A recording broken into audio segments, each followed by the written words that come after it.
Hello everyone, আসসালামু আলাইকুম। সবাই কেমন আছেন? চলে আসলাম আজকে খুবই সিম্পল একটা জিনিস নিয়ে।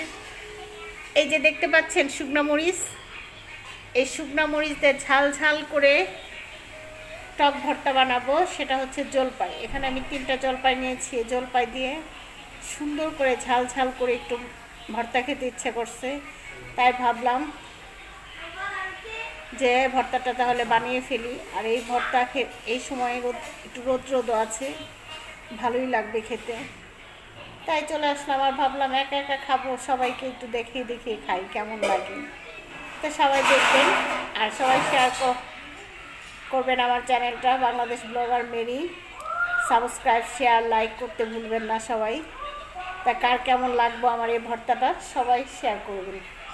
তা চলুন দেখি। ভর্তাটা খুব লাল লাল করে খেতে ইচ্ছে করছে, তাই পুরাই শুকনো মরিচ। এই তো চলে আসলাম ঝাল ঝাল ভর্তার জন্য। এখানে আমি একদম মরিচ দিয়ে সুন্দর করে আলতো হাতে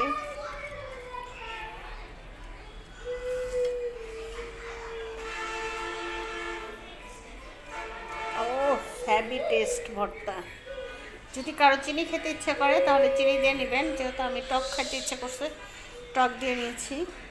হয়তো হয়ে গেল আমার জলপাই ভর্তা।